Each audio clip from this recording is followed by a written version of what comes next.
जय सनातन धर्म की। आप सभी का स्वागत है हमारे इस कार्यक्रम में। आप लोगों के मन में बहुत सारे प्रश्न होंगे। कोशिश करता हूं एक एक प्रश्न का उत्तर वीडियो के माध्यम से आपको दे सकूं। बहुत से लोगों की समस्या है हमारे घर में पितृदोष है, क्या करें। बहुत से लोगों की समस्या है हमारे ऊपर किसी ने तंत्र मंत्र करवा दिया, हम क्या करें। बहुत से लोगों की समस्या है कि हमारे घर में आमदनी नहीं है, पैसा नहीं है, गरीबी में जिंदगी जी रहे हैं, क्या करें। हम तो बहुत धार्मिक हैं, सुबह से शाम तक लगभग 2-3 घंटे तो हम सेवा पूजा ही करते हैं, भगवान की भक्ति करते हैं, शास्त्र ग्रंथ पढ़ते हैं, फिर भी हमारे साथ ऐसा क्यों। सनातनियों, इन सारे प्रश्नों का उत्तर मैं आज आपको जरूर दूंगा, ताकि आपको आपके जीवन के अंदर आपकी हर समस्या का समाधान इस अकेले एक वीडियो से मिल सके। अगर आपको लगता है मैं धार्मिक शास्त्र ग्रंथ पढ़ लूंगा तो मैं धार्मिक हो जाऊंगा, तो बताइए, जो पंडित जी सुबह से शाम तक इन्हीं क्रियाओं में रहते हैं, अनुष्ठान करवाते हैं, आपने तो अपने जीवन में एक बार रामायण पाठ करवाया होगा, वो तो महीने में न जाने कितनी बार लोगों के यहाँ जाके रामायण पाठ करते हैं, तो फिर उनके जीवन में तो दुख होना ही नहीं चाहिए। वो तो पूरी तरह से संपन्न होने चाहिए, क्योंकि महीने में 10-10 बार, 15-15 बार वो रामायण पाठ कर रहे हैं। कितनी बार न जाने उन्होंने रुद्र पाठ किया है, अभिषेक करवाते हैं, रोज भगवान के मंदिर में पूजा करते हैं। इतना धार्मिक अनुष्ठान तो आप भी नहीं करते जितना वो करते हैं, तो फिर उनके जीवन में दुख नहीं होना चाहिए। लेकिन क्या ऐसा नहीं है कि वो पंडित जी भी आर्थिक तौर पर अपनी जिंदगी बड़े कष्ट में बिता रहे हैं। किसी को लगता है अगर अनुष्ठान करने से, पूजा पाठ करने से, मंत्र जाप करने से, इन सब को करने से यदि हमारी मुक्ति हो जाएगी, तो ये उनकी गलत धारणा है। अगर आप पूरे धार्मिक शास्त्र ग्रंथों का पठन पाठन कर लें, कंठस्थ कर लें, उनके शाब्दिक अर्थ भी आपको पता लग जाएं, तो क्या आपके जीवन में इस बात की गारंटी है कि आपके दुख तकलीफ नहीं आएंगे। इस बात की गंभीरता को समझिए। इस दुनिया के अंदर हमें जितने भी धार्मिक शास्त्र ग्रंथ दिए गए, ये सब हमें प्रेरणा के लिए दिए गए। प्रेरणा का मतलब होता है जहां से आपको एक राह मिले, अपने मंजिल तक जाने का एक रास्ता मिले। और इसीलिए वर्तमान के अंदर, इस कलयुग के अंदर, एक ही धार्मिक शास्त्र ग्रंथ ऐसा है जिससे आपके पितरों की मुक्ति हो सकती है। एक एक समस्या पर बात करेंगे। पहले पितरों की समस्या पर बात करेंगे, फिर किसी तंत्र मंत्र पर भी बात करेंगे। तो यदि आपको लगता है आपके घर में पितरों की प्रॉब्लम है, एक काम जरूर कीजिए, गीता का पाठ करना आरंभ कीजिए। यानी एक समय निश्चित कर लीजिए, जब भी आपको दिन में समय मिले, सुबह, दोपहर, शाम, जो भी आपको समय मिले, आधा घंटा, 15 मिनट, 1 घंटा, जो भी आपको समय मिले, लेकिन समय निश्चित कर लीजिए कि मुझे इसी समय पर यह पाठ करना है। मान लीजिए सुबह 9 से 10 के बीच का आपने समय लिया, या 9 से 9:30 का आपने समय लिया सुबह का। रोज सुबह उसी समय पर अपने घर के मंदिर में ईश्वर से प्रार्थना करें, हे ईश्वर, ये जो मैं पाठ कर रहा हूं, इसका फल मेरे पूर्वजों को प्राप्त हो, पितरों को प्राप्त हो। और ऐसा करके फिर आप गीता को पढ़ना आरंभ कीजिए। जितने भी दिन में वो गीता आपकी कंप्लीट हो जाएगी, 10 दिन लगे, 15 दिन लगे, 18 दिन लगे, 1 महीना लगे, जैसा भी आपका समय है उसके आधार पर आप पढ़ रहे हैं। जब आपकी वो गीता कंप्लीट हो जाएगी, आपको आपके पितरों के ऋण से मुक्ति भी जरूर मिल जाएगी। अब यहां पर 2 चीजें आपके साथ होंगी।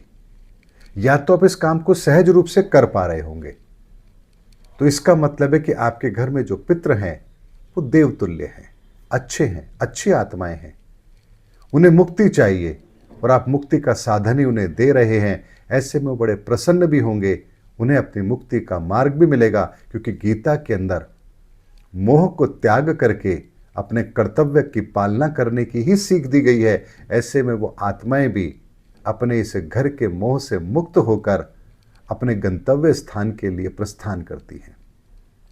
लेकिन कुछ आत्माएं ऐसी होंगी जो दूषित होंगी, शैतानी ताकतें होंगी। हो सकता है आपके पितरों में ना हो, इधर उधर से कहीं आप उन्हें ले आए हो या आपके साथ आ गई हो, वो आपको गीता पाठ करने ही नहीं देगी, क्योंकि उन्हें मुक्ति नहीं चाहिए, उन्हें भोग चाहिए। आप उन्हें भोग दे रहे हैं, उनकी तृप्ति हो रही है। अब आप मुक्ति की बात कर रहे हैं तो आपको पढ़ने नहीं देंगे, क्रोध आएगा, शरीर के अंदर कंपन पैदा होगा, बुखार आएगा, कोई कारण ऐसा बनेगा कि आप पढ़ ही नहीं पाएंगे। एक दिन 2 दिन पढ़ने लगेंगे और आपकी स्थिति ऐसी होगी कि मैं पढ़ नहीं सकती या मैं ये कर नहीं सकता। तो समझ जाना कि आपके यहां जो हैं वो दुष्ट आत्मा है, और इसके लिए फिर आपको क्या करना है। केवड़ा जल होता है, केवड़ा एसेंस नहीं, केवड़ा जल, थोड़ा सा पानी के अंदर केवड़ा जल मिलाकर के खुद पिए। जिस जगह बैठ करके आप ये गीता पाठ करेंगे उसके चारों तरफ केवड़ा जल से एक परिधि लगाएं, और उसके बाद उस पाठ को करने बैठे। वो अतृप्त आत्माएं, दुष्ट आत्माएं आपको परेशान नहीं करेंगी, और जैसे ही आपका गीता पाठ वो होगा, कंप्लीट होगा, वो आत्मा वहां से चली जाएगी, क्योंकि वो जान चुकी है कि अब यहां पर सात्विक प्रवृत्ति की ऊर्जाएं आने लगी हैं, अब मेरा यहां काम नहीं है, वो स्वतः ही चली जाएगी। ये तो हो गया आपके घर में अगर किसी तरह का पितृदोष है तो उसका निवारण क्या है। अब किसी ने तंत्र मंत्र किया है, उसका क्या। तो यकीन मानिए तंत्र मंत्र केवल उन पर काम करता है जिनकी विल पावर कमजोर होती है, आत्मबल कमजोर होता है, लग्नेश कमजोर होता है। ऐसे में यदि आप अपने लग्न के स्वामी, जैसे अगर आपका मेष लग्न है और वृश्चिक लग्न है तो आपके लग्न के स्वामी होंगे मंगल। मैं राशि की बात नहीं कर रहा हूं, मैं लग्न की बात कर रहा हूं। लग्न क्या होता है मेरे पुराने वीडियो में आप देख लेना, नहीं तो आपकी कुंडली के अंदर भी जो आप कंप्यूटर से निकलाते हैं वहां भी लिखा होता है कि आपका लग्न क्या है। तो मेष लग्न और वृश्चिक लग्न के व्यक्ति हैं तो आपके लग्नेश मंगल हैं। हनुमान जी की पूजा कीजिए, आपका लग्नेश मजबूत होगा। वृषभ है, तुला लग्न है, आप मां दुर्गा की पूजा कीजिए, आपका लग्नेश मजबूत होगा। आपका मिथुन लग्न है, कन्या लग्न है, आप गणपति की पूजा कीजिए, आपका लग्नेश मजबूत होगा। आपके कर्क लग्न की कुंडली है, आप शिवजी की पूजा कीजिए, आपका लग्नेश मजबूत होगा। आपकी सिंह लग्न की कुंडली है, आप सूर्य की आराधना कीजिए, आपका लग्नेश मजबूत होगा। आपकी धनु और मीन लग्न की कुंडली है, आप धार्मिक स्थल पर जाने का नियम बनाए, रोज मंदिर जाने की कोशिश कीजिए, धार्मिक शास्त्र ग्रंथों को पढ़िए, संतों का सम्मान कीजिए, आपका लग्नेश मजबूत होगा। मकर लग्न है, कुंभ लग्न है, आप अच्छे कर्म कीजिए, लोगों की भलाई कीजिए, गरीबों की मदद कीजिए, आपका लग्नेश मजबूत होगा। ये जो मैंने आपको बात बताई है, अगर आप इतना भी करेंगे तो यकीन मानिए कोई तंत्र मंत्र आपके ऊपर काम करेगा ही नहीं, क्योंकि आपकी सुरक्षा आपके लग्नेश करेंगे, और लग्नेश की ऊर्जा के होते हुए कोई दूसरी नकारात्मक ऊर्जा आप पर प्रहार कर दे, ये संभव ही नहीं है।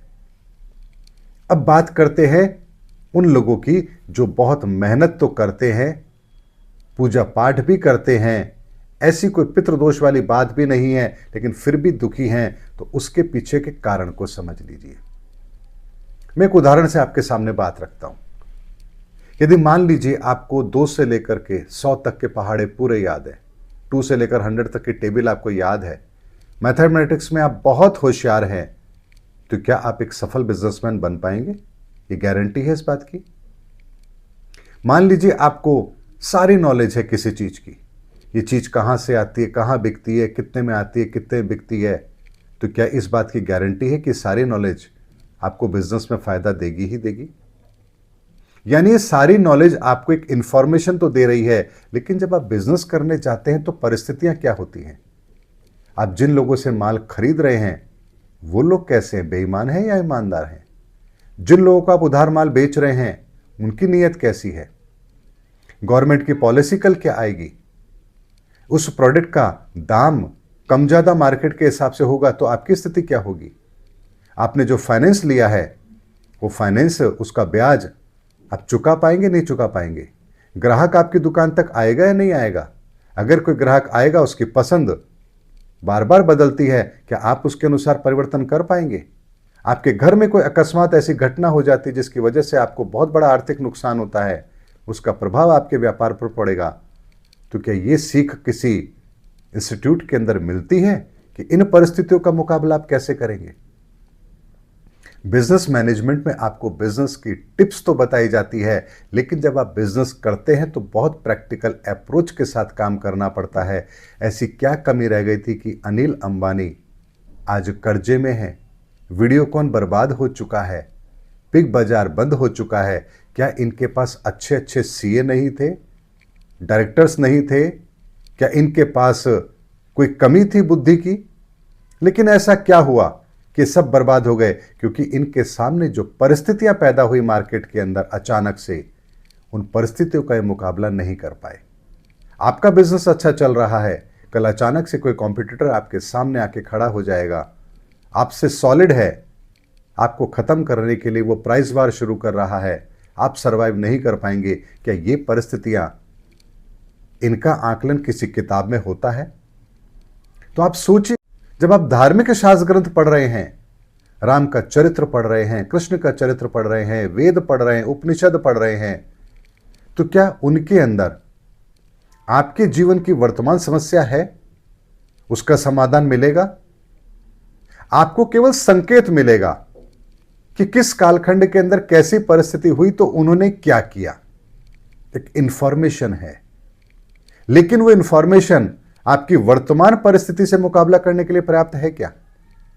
रामायण में आपने देखा कि राम के भाई लक्ष्मण उनका कितना साथ दे रहे हैं। वहीं आप महाभारत में देखते हैं कि दुर्योधन पांडवों के लिए कितना शत्रुतुल्य व्यवहार कर रहा है। अब आपका भाई आपसे दुश्मनी निभा रहा है, अब आप क्या करेंगे? आप रामायण की सीख लें या महाभारत की सीख लेंगे? अब करेंगे क्या? दोनों चरित्र आपके सामने हैं। बात तो है कि आपको अपने भाई का मुकाबला करना है, वो कैसे करेंगे? कौन से शास्त्र ग्रंथ की सीख यहां पर आपको प्रेरणा देगी कि आपको अपने दुष्ट भाई के साथ क्या करना है?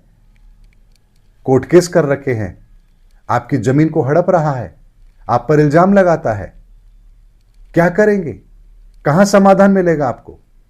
किस धार्मिक शास्त्र ग्रंथ को पढ़ करके आप समाधान निकालेंगे? ऐसे में फिर आप मंदिरों में नहीं जाते, ज्योतिषाचार्यों के पास जाते हैं, वहां जाके अपनी समस्या का समाधान पूछते हैं।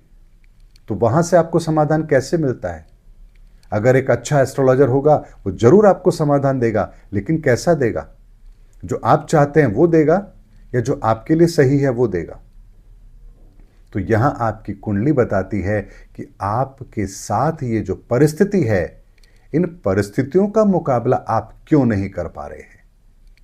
वो कौन सी क्षमता है, वो कौन सा गुण है जो आपके अंदर कमी लिए हुए है? उस गुण, उस क्षमता के विकास के साथ ही, उसकी मजबूती के साथ ही आपकी समस्या का समाधान है। अगर कोई व्यक्ति डर रहा है तो क्या शास्त्र ग्रंथ पढ़ने से उसके अंदर ताकत आ जाएगी? या मोटिवेशनल क्लासेस जाने से उसके अंदर ताकत आ जाएगी? या मंदिर जाने से ताकत आ जाएगी? लेकिन अगर उसके जीवन में डर है, वो डर किस कारण से है, किस ऊर्जा के कारण से, किस ग्रह के कारण से है, वो वहां काम करेगा तो उसके भीतर का डर समाप्त होगा। यहां से आपको आपकी समस्या का समाधान मिलेगा, क्योंकि जीवन के अंदर प्रैक्टिकल अप्रोच अलग चीज होती है और शास्त्र ग्रंथों का पठन पाठन अलग चीज होती है। प्रेरणा चाहिए, आप शास्त्र ग्रंथ पढ़िए, ईश्वर की कृपा चाहिए, आप भक्ति कीजिए, लेकिन अगर जीवन के अंदर अपने कष्टों से मुक्ति चाहिए तो सबसे महत्वपूर्ण बात जो अब मैं कह रहा हूं, ध्यान से सुनिए, आपको अपने भीतर गुणों का विकास करना होगा। बिना अपने भीतर गुणों के विकास किए आप अपनी वर्तमान समस्या का समाधान ले ही नहीं सकते। ये ठीक उसी तरह की बात है जैसे आप एक किताब पढ़ें, उसमें हलवा कैसे बनता है। अब आप किचन में जाके हलवा बनाने की कोशिश करेंगे तो क्या आपका हलवा बन जाएगा? वैसा ही बनेगा? स्वादिष्ट बनेगा? नहीं बनेगा। आपने किताब में पढ़ तो लिया, एक कढ़ाई लीजिए, गैस पे चढ़ाइए, मध्यम आंच में इसको पकाइए, उसके बाद ये कीजिए, उसके बाद वो कीजिए। चलिए, पढ़ने से आपको समझ नहीं आता, किसी अच्छे शेफ का आप वीडियो देख लीजिए, वो बना के दिखा रहा है। अब आप अपने घर में बनाइए, क्या आपके उस चीज के अंदर वो स्वाद आएगा? आप पहली बार बना रहे हैं, नहीं आएगा। क्यों नहीं आएगा? क्योंकि आपके भीतर वो गुण नहीं है। अगर आप धीरे धीरे अभ्यास करेंगे, खाना बनाना शुरू करते हैं, प्रैक्टिस करते हैं, धीरे धीरे आप देखते हैं कि आप चीज़ों को समझने लगे हैं, अब आप पहले से बेहतर करने लगे हैं, अपनी रुचि वहाँ बनाए रखेंगे, तो आपको पता लगेगा कुछ समय बाद आप एक अच्छे शेफ हो चुके हैं। यानी आप कोई भी चीज़ अब बहुत अच्छी तरह से बनाते हैं और आपके हाथों में वो स्वाद भी है। ये गुण का विकास हुआ तब आपको आपकी समस्या का समाधान मिला, पढ़ने से नहीं मिला, देखने से नहीं मिला। इसी तरीके से हमारे भीतर जो 7 ऊर्जाएं हैं, ये 7 ऊर्जाएं हमें अलग अलग तरह की योग्यता देती है। जिस ऊर्जा की कमी या जिस ऊर्जा को आपने दूषित कर रखा है, वो आपके जीवन में उन गुणों की कमी करेगी। वो गुणों की कमी आपको उस कार्य को करने की क्षमता देगी ही नहीं। और जीवन के अंदर इंसान को हर तरह के कार्य करने होते हैं, तो ऐसे में जब भी उस ऊर्जा से संबंधित कार्य आपके सामने आएगा, आप उसको करने में सक्षम नहीं होंगे। और जब आप उसको करने में सक्षम नहीं हैं, तो आपको उसके परिणाम प्राप्त नहीं हो रहे और उसके नकारात्मक परिणाम आपके जीवन को प्रभावित कर रहे हैं। ऐसे में आप धार्मिक शास्त्र ग्रंथ पढ़ के अपनी समस्या का समाधान लेना चाहें, मंदिर जाकर समाधान लेना चाहें, कोई उपाय करके समाधान लेना चाहें, उससे ज़्यादा बेहतर है कि वो ऊर्जा जो आपको वो योग्यता दे रही है, उस ऊर्जा पर काम कीजिए, धीरे धीरे अभ्यास कीजिए। कुछ समय के बाद आप उस योग्यता को प्राप्त जरूर कर लेंगे और आप उस कार्य में माहिर हो जाएंगे और आपके जीवन में अब जो भी परिस्थिति उससे संबंधित आएगी, आप उसका बेहतर मुकाबला जरूर कर पाएंगे। ये ठीक उसी तरह की बात है, अगर एक व्यक्ति होशियार है पढ़ाई में, तो उसको कहने की आवश्यकता नहीं कि तुम पढ़ लो। लेकिन ये व्यक्ति होशियार नहीं है, कोशिश करता है लेकिन पढ़ नहीं पा रहा, एक एवरेज है, तो क्या वो रोज यदि थोड़ा थोड़ा अभ्यास करे, पढ़ने की कोशिश करे, ध्यान लगाए, तो क्या वो होशियार नहीं हो सकता? लेकिन जिस कारण से उसका ध्यान भंग होता है, वो उस ऊर्जा पर काम करे, उस चीज को समझते हुए उसको ठीक करने की कोशिश करे, तो क्या उसको समाधान नहीं मिलेगा? आपको साइकिल चलानी नहीं आती है, क्या ऐसा कोई समय आएगा जब जीवन के अंदर आप साइकिल चलाना सीख जाएंगे? वो दिन कभी नहीं आएगा। लेकिन जिस दिन भी आप ये कोशिश करेंगे कि मुझे साइकिल चलाना सीखना है, चाहे वो कोई भी उम्र हो आपकी, आप 10 साल की उम्र हो, आपकी 20 साल की उम्र हो, आपकी 30 साल की उम्र हो, आपकी 50 साल की उम्र हो, आप ये सोचें कि मुझे साइकिल चलाना सीखना है और आप कोशिश करेंगे, तो क्या 7 से 8 दिन में आप साइकिल नहीं सीख जाएंगे? क्या ऐसा हुआ इस दुनिया के अंदर कि किसी व्यक्ति ने साइकिल चलाना सीखा हो, किसी ने 1 दिन में सीख लिया हो और किसी को 6 महीने हो गए वो साइकिल चलाना ही नहीं सीख पा रहा? क्या ऐसा कभी आपने देखा है, सुना है? साइकिल चलाने के अंदर आपको 5 से 10 दिन चाहिए, तो 5 से 10 दिन में हर व्यक्ति साइकिल चलाना सीख सकता है। ठीक उसी तरीके से अगर इंसान अपने गुणों पर काम करे, अपने अवगुणों पर काम करे, तो हर व्यक्ति मिनिमम 3 महीने से लेकर 3 वर्ष के भीतर अपने उन सभी गुणों पर, अवगुणों पर काम कर चुका होगा और अपने हर समस्या का समाधान वो खुद ले चुका होगा। लेकिन उसके लिए आपको करना क्या है, यह आपको समझना पड़ेगा। आप क्या करना चाहते हैं यह महत्वपूर्ण नहीं है, क्या आपको करना चाहिए महत्वपूर्ण यह है।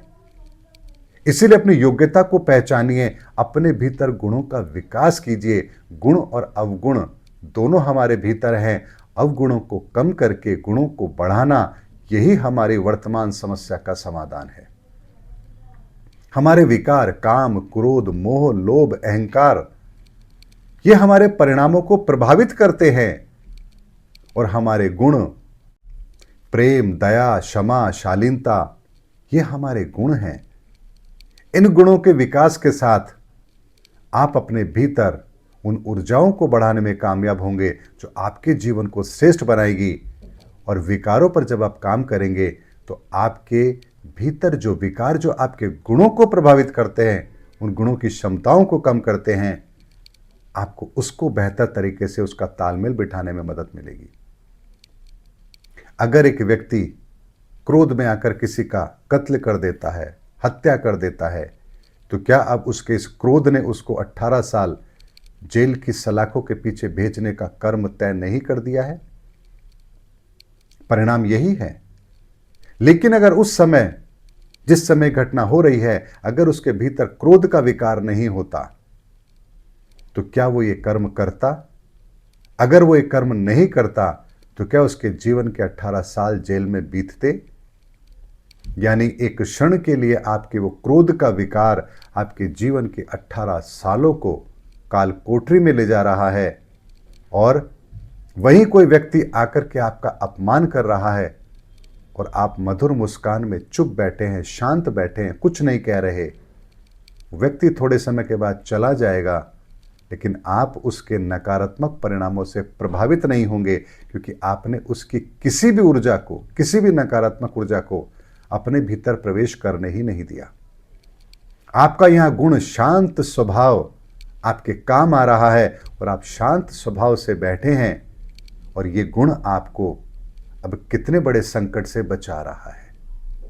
यहां वो व्यक्ति सोचने पर मजबूर होगा, यार इतनी बातें मैंने इसको कही है, अगर किसी और को कहता तो वो मेरे पीछे लठ लेके पड़ जाता, लेकिन इसने मुझे कुछ भी नहीं कहा।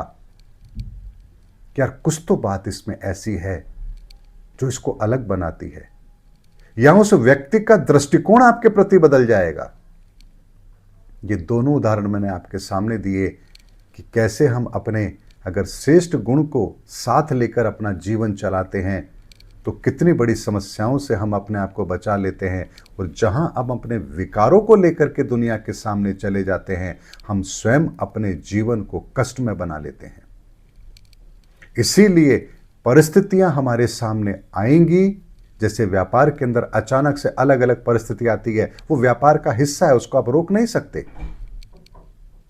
कल कौन सा कॉम्पिटिटर आपके पास में आ जाएगा, कल कौन सी गवर्नमेंट की पॉलिसी आ जाएगी, कल किसी प्रोडक्ट के दाम नीचे हो जाएंगे, अचानक आपके आसपास कोई 10 दुकानें खुल गई, ग्राहक आपसे संतुष्ट नहीं है, आपके पास डेड स्टॉक है, बहुत सारी चीजें आपके साथ शामिल हो सकती है व्यापार में।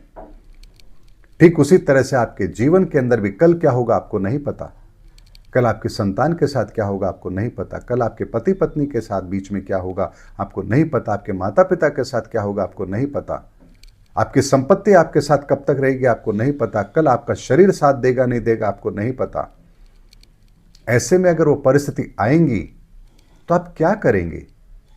अगर ऐसे में आपके भीतर उन गुणों का विकास है, वो गुण आपके भीतर हैं, तो आप हर परिस्थिति के अंदर बेहतर समाधान स्वयं खोज पाएंगे। आपको कहीं जाने की आवश्यकता नहीं है, लेकिन उसके लिए आपको आपके भीतर गुणों का विकास करना पड़ेगा। एकमात्र यही समाधान है हमारी समस्याओं का। समस्याओं का समाधान ये नहीं है 5 रुपए तकिए के नीचे रख लेना, लक्ष्मी आ जाएगी। तेज पत्ता लौंग रख लेना, लक्ष्मी आ जाएगी। पीला कपड़ा जेब में रख लेना, लक्ष्मी आ जाएगी। ये गोबर से ये भोजपत्र पर ये लिख देना, आपका शत्रु परास्त हो जाएगा। 5 लौंग हवन कर लेना, आपका रुका हुआ पैसा आ जाएगा। ये केवल और केवल भ्रांतियां हैं। इन भ्रांतियों में मत पड़िए। स्वयं अपने भीतर गुणों का विकास कीजिए। वो गुण आपको परिस्थितियों से मुकाबला करने की ताकत देंगे। आपने किसी को धन उधार दे दिया, अब वो पैसा दे नहीं रहा, अब आप एस्ट्रोलॉजर्स के पास जा रहे हैं, जी मेरा पैसा कब आएगा रुका हुआ। तो कोई भी एस्ट्रोलॉजर आपको इस समस्या का समाधान नहीं दे सकता। लेकिन अगर स्वाभाविक तौर पर आपकी कुंडली में वो योग बन रहा है जहां से वो पैसा उस समय पर रिकवर होने की संभावना बनती है, लेकिन देने वाला भी अच्छा इंसान होना चाहिए जो देना चाहता है, तभी वो योग जब फलित होगा आपका पैसा आपको मिल जाएगा। लेकिन जिसको दिया वो दुष्ट है, आप कितनी ही कोशिश कर लीजिए वो पैसा आपका नहीं देगा, कितने उपाय कर लीजिए पैसा नहीं देगा। तो यहां आपको अपनी कुंडली के आधार पर यह देखना पड़ेगा कि आपके अंदर वो कौन सा गुण है जो आपको वो ताकत देता है कि आप सामने वाले से वसूली कर सके। अपने उस गुण पर काम कीजिए, यहां से आपकी रिकवरी होगी। यानी यहां भी आपको अपने गुण का सहारा लेना पड़ेगा।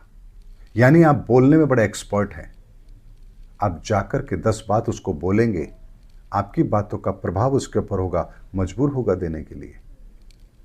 आपके अंदर शारीरिक बल है, आप सामने जाके खड़े होंगे, आपका वो बल वहां काम करेगा। आपको उसको मारना नहीं है, लेकिन आपका ऑरा, आपकी बॉडी लैंग्वेज उसको विवश करेगी पैसा देने के लिए। तो समस्या का समाधान आपके पास है, लेकिन इस बात को समझिए कि आप उसको यूज कैसे करेंगे। आपकी सामाजिक प्रतिष्ठा बहुत अच्छी है, आपका गुण ये आपकी कुंडली में दिखाई दे रहा है। आप सोशल तरीके से उसके ऊपर दबाव बनाइए, आपका पैसा वसूल होगा। लेकिन समस्या का समाधान आपकी कुंडली के आधार पर होगा कि आप क्या वो योग्यता रखते भी हैं या नहीं रखते हैं। लेकिन जरा इस समस्या पर भी विचार कर लेते हैं, ऐसा हुआ क्यों? क्योंकि जब आपने उसको पैसा दिया, आपने अपने किसी गुण का प्रयोग नहीं किया, आप लालच में आए, यानी विकार के लालच में आए। अरे यार ठीक है, अच्छा बेनिफिट हो रहा है, दे 2 रुपया उधार, ब्याज पर दे दो। आपके लालच ने आपसे वो कर्म कराया। अगर लालच में आकर वो कर्म ना करते और अपने विवेक का इस्तेमाल करते कि मैं पैसा उसी को दूंगा जिसकी 2 गारंटी मेरे पास होगी, जिस आदमी की मार्केट वैल्यू अच्छी होगी, जो मेरी समझ में आएगा, मैं उसी को पैसा दूंगा। मैं इसलिए पैसा नहीं दूंगा कि मैं 2 रुपये सैकड़ा देता हूं और ये 3 रुपये में मांग रहा है, चलो 1 रुपये सैकड़ा ज़्यादा ब्याज मिलेगा, दे दो। तो अगर आपने अपने गुणों का प्रयोग किया होता तो आप ऐसे लोगों के संपर्क में नहीं आते, ऐसे लोगों से व्यापार नहीं करते। इसीलिए जीवन के अंदर जब भी आप कोई कर्म करते हैं, अगर गुणों के आधार पर कर रहे हैं तो आपकी सफलता निश्चित है। और किसी विकार के वश में आकर के कोई कार्य कर रहे हैं तो आप संकट में आएंगे ही आएंगे, ये बात निश्चित है। क्योंकि आप जो कार्य कर रहे हैं वो किस ऊर्जा के अधीन होकर कर रहे हैं, महत्वपूर्ण ये है। इसीलिए हम कहते हैं कि अगर आपका समय ठीक नहीं है तो हम कहते हैं अब ये काम मत करो। क्यों मत करो? क्योंकि इस समय आपके विकार आपके ऊपर हावी हैं। बुरे समय का मतलब होता है विकार आपके ऊपर हावी हैं, और विकार अगर आपके ऊपर हावी है तो आपसे वो काम करवाएंगे जो आगे भविष्य में आपके लिए ठीक नहीं है। और अगर समय ठीक है, इसका मतलब है आपके गुण आपके ऊपर हावी हैं। इस समय जो कार्य करेंगे उसमें सफलता निश्चित है। केवल इतना सा फर्क होता है अच्छे और बुरे समय के आकलन का। इसीलिए जब बुरा समय होता है, धैर्य रखिए, शांति रखिए, विवेक का इस्तेमाल कीजिए, अपने गुणों का प्रयोग करके कार्य कीजिए। बुरे समय में भी आपको रिजल्ट बुरे नहीं मिलेंगे। और अगर अच्छा समय है और उसमें भी अगर आप विकारों के अंदर शामिल होकर के काम कर रहे हैं तो अच्छे समय में भी आपको नुकसान हो सकता है। तो बात फिर वहीं आती है, अपने गुणों को अपने साथ रखिए, अपने कार्य में अपने गुणों का प्रयोग कीजिए। सफलता निश्चित है, चाहे समय कैसा भी क्यों ना हो। और अगर आपके विकार आपके ऊपर हावी हैं, उन विकारों से दूर रहिए, आपको सफलता अवश्य मिलेगी। सनातनियों, इससे ज्यादा इतनी गहरी बात इतने सरल शब्दों में आपकी जिंदगी की हर समस्या का समाधान मैं और नहीं दे सकता। ये गागर में सागर मैंने भरा है इस एक एपिसोड के अंदर। हजारों बार देख लेना इस एपिसोड को, जब भी समस्या आए तब देख लेना, इस वीडियो को सेव करके रख लेना। जब समस्या में घिरो इस वीडियो को देख लेना। इतना निश्चित कहता हूं कि आपको उस समस्या का समाधान इस एक वीडियो में जरूर मिल जाएगा। अगर 1 करोड़ लोग भी इस वीडियो को देखेंगे और 1 करोड़ तरह की समस्या अगर उनकी है तो 1 करोड़ तरह की समस्या का समाधान भी आपको अकेले इस एक वीडियो में मिलेगा। ये मैंने आपको गागर में सागर भर के देने की कोशिश की है। इस एक वीडियो से आप अपनी जिंदगी को बेहतर जरूर बना सकते हैं। मिलेंगे अगले वीडियो के अंदर, तब तक के लिए जय हिंद, जय भारत, जय सनातन धर्म की।